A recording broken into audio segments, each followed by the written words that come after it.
बिस्मिल्लाहिर्रहमानिर्रहीम। अस्सलाम वालेकुम नाज़रीन किराम, मैं मरीम शेख, कैसी उम्मीद करते हैं आप सब खैरियत से होंगे। नाज़रीन किराम, एक बच्चा जो अभी 7वीं जमात का बच्चा है, 7वीं जमात का तालिबे इल्म जो पढ़ता है, स्कूल जाता है, उसको पुलिस उठा कर ले जाती है। ना वो स्ट्रीट क्राइमर, ना उसने चोरी की, ना उसने कोई खुदा ना खास्ता कोई और जुर्म किया। उसको पब्लिक उठाकर इसलिए ले जाती है कि उसके पास पीटीआई का झंडा मौजूद था। मतलब कि मुझे कभी कभी हंसी आती है वीडियो बनाते हुए। मैं कहती हूँ कि मैं क्या कहूँ इन लोगों को, मतलब कि आप लोग क्या मैसेज क्या दे रहे हो हमारी यूथ को। वो बच्चा, उसको 20 दिन बाद जमानत मिलती है। वो बच्चा जो स्कूल जाता है, वो बच्चा जो तालीम हासिल कर रहा है, वो बच्चा जो हमारे पाकिस्तान का मुस्तकबिल है, वो बच्चा जो हमारे पाकिस्तान का फ्यूचर है, जिसने हमारे पाकिस्तान को जो है देखना है, संभालना है, जिसका लाइफ स्टार्ट हुई है ना अभी, जो भी पढ़ है, उसको ये भी नहीं पता कि जेल होती क्या है, उसको आप उठा के ले जाते हो और जेल में डाल देते हो। ये कुछ पिक्चर्स और ये है, मैं आपके साथ शेयर करती हूँ, देखिएगा, मेरी वीडियो में साथ साथ चलेंगी, फिर इस पर बात करते हैं। ये है वो बच्चा जनाब, जिसको उठा कर ले जाया गया, जिसको जो है वो 20 दिन के लिए जेल में रखा और 20 दिन बाद उसको जमानत मिली, सिर्फ इस वजह से कि उसके पास पीटीआई का झंडा था। बड़े अफसोस के साथ कहना पड़ा है मुझे, बहुत अफसोस के साथ मुझे कहना पड़ता है कि हम अपने यूथ को क्या सिखा रहे हैं। वो जो जेल में रह के आ गया, वो जेल में पता नहीं क्या क्या देख के आया होगा। अगर खुदा ना खास्ता वो अपने ट्रैक से फिर जाता है, अगर वो कोई मुल्ज़िम बन जाता है, अगर कोई मुजरिम बन जाता है, तो उसके जिम्मेदार कौन होंगे? बताएं, कौन होगा उसका जिम्मेदार?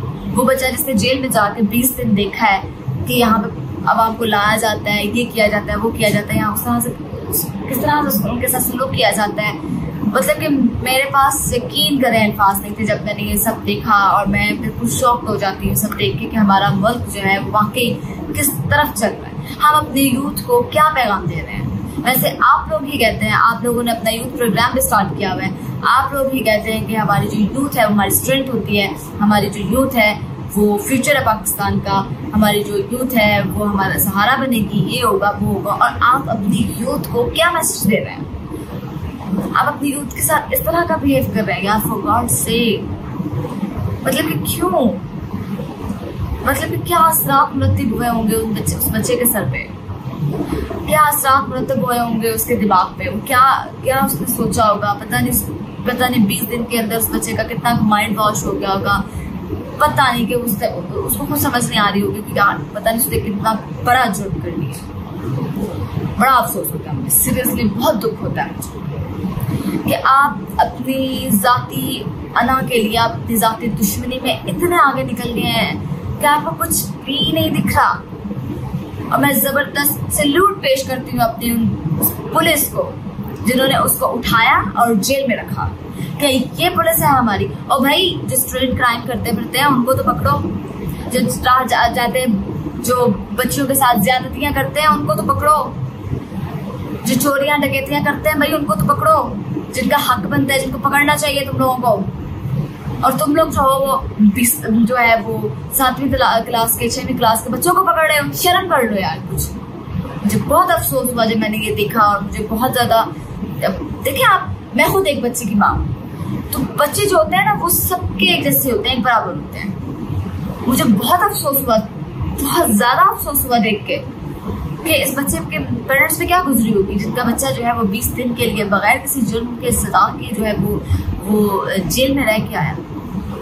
बहुत अफसोस, बहुत अफसोस। Shame on you guys, shame on you. जो वाकई बहुत अफसोस है इस चीज़ का। दूसरी तरफ जो है वो पीटीआई के रहनुमा अजहर सदीक साहब हैं, उनके घर पे जो है वो फेंके गए हैं पेट्रोल के पंप, जिस तरह से पेट्रोल की बॉटल्स को पंप बना के गिराए जाते हैं उस तरह से फेंके गए। वीडियो आपके साथ शेयर करूंगी, देखिएगा कि सीसीटीवी फुटेज में देखा जा सकता है कि 2 मोटरसाइकिलें आती हैं, बाइक्स आती हैं, 2 लड़के जो हैं वो बाइक पे सवार हैं, एक 2 लड़के बाइक पे सवार हैं, दूसरे 2 लड़के दूसरी बाइक पे सवार हैं। दोनों पीछे वाली सीट से उतरते हैं, आते हैं, वो उसकी वो खोलते हैं और उसको यूं करके दरवाजे के ऊपर से फेंकते हैं और चले जाते हैं। अजहर सदीक साहब के घर पे इस तरह से हमला किया गया, पेट्रोल पंप की तरह। आप इस तरह से बात करने का मकसद नहीं समझ आता, कौन है कौन नहीं, इसकी तफ्तीश नहीं करेगी पुलिस। मजे की बात है, वाकई नहीं करेगी, ये मुलजिम में नहीं पकड़े जाएंगे। सीसीटीवी फुटेज में क्लियर दिख रहा है कौन वो आए यार, इस तरह से उन्होंने जो भी किया है, लेकिन ये मुजरिम भी नहीं पकड़े जाएंगे क्योंकि हमारे पास टाइम नहीं है ना पकड़ने के लिए। हम पहले दूसरा काम तो कर लें, हम पहले जो है वो बच्चों को पकड़ लें, वो ज़्यादा ज़रूरी है। जो हमारा पाकिस्तान का फ्यूचर है, जो हमारे पाकिस्तान की यूथ है, जो हमारे पाकिस्तान की स्ट्रेंथ है, उनको पकड़ लें। इनकी खैर है, इनको बाद में देखी जाए, कोई बात नहीं, इन्होंने तो गुजार ली ना जिंदगी, खैर है, इट्स ओके, कोई बात नहीं।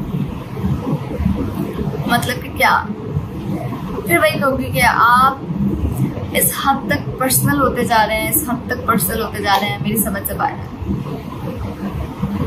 फिर बस बिल्कुल अल्फाज नहीं होते मजम्मत करने के लिए। मुझे बहुत ज़्यादा दुख होता है आपसे पाकिस्तान को इस तरह से देखते हुए। हमने पाकिस्तान इतनी सारी कुर्बानियों के बाद हासिल किया था, ये सब करने के लिए नहीं। हमने पाकिस्तान इतनी कुर्बानियों के बाद हासिल किया था, आपस में लड़ने के लिए नहीं। जो लोग हैं ना, आप यकीन करें, जो बाहर के लोग हैं वो तमाशा देख रहे हैं, वो कहते हैं यार इनको आपस में नहीं बनती, तो आपस में लड़े जा रहे हैं। तो हम पाकिस्तान को जिस तरह से मर्जी तो पूछ रहे हैं, पाकिस्तान का फ्यूचर नहीं है। मैं आप सबसे रिक्वेस्ट करूँगी, हाँ वो इमरान खान साहब हैं, हाँ वो मुस्लिम लीग नून है, पीपल्स पार्टी हैं, जितनी भी जमातें हैं, मैं आप सबसे रिक्वेस्ट करूँगी कि प्लीज़ पाकिस्तान के बारे में सोचें, पाकिस्तान के फ्यूचर के बारे में सोचें, अपनी जनरेशन के बारे में सोचें। वो बच्चा जो अभी तक इस दुनिया में आया भी नहीं है, उस पर भी इतना कर्ज है, उसका क्या कसूर है। अपने पाकिस्तान की गरीब आवाम के बारे में सोचें। गरीब रुल रहा है बेचारा, गरीब का बच्चा भी रुल रहा है बेचारा, उनके पास खाने के लिए रोटी नहीं है, उनके पास पहनने के लिए कपड़ा नहीं है, उस बारे में सोचें। अपने पाकिस्तान की खुशहाली के बारे में सोचें। उदारा छोड़ दें आपस में लड़ना, आपस की जंगबंदी। उदारा प्लीज पाकिस्तान के बारे में सोचें। हमने पाकिस्तान जो है वो इस तरह से बर्बाद होने के लिए नहीं आज़ाद किया था। हम लोगों ने पाकिस्तान हासिल करने के लिए बहुत कुर्बानियां दी हैं। ये जिना का पाकिस्तान है, जिना का ये ख्वाब नहीं था, जिना ये नहीं चाहते थे, इलामा इकबाल का ख्वाब नहीं था, वो ये नहीं चाहते थे। उन्होंने दिन रात इस मुल्क के लिए ख्वाब देखे थे, उन्होंने दिन रात इस मुल्क के लिए कोशिशें की थी, उन्होंने दिन रात इस मुल्क के लिए अनथिक मेहनत की थी, फिर जाकर मिला था ये पाकिस्तान। खुदारा पाकिस्तान हम सब का मुल्क है, खुदारा इसे बर्बाद होने से बचा ले, इसे मजीद बर्बाद ना करें। उम्मीद करती हूँ आपको वीडियो पसंद आई होगी। वीडियो पसंद आई लाइक शेयर कमेंट जरूर कीजिएगा। अगले वीडियो के लिए अपने मेजबान मरीम शेख को दीजिए इजाजत। अल्लाह ने के बाद।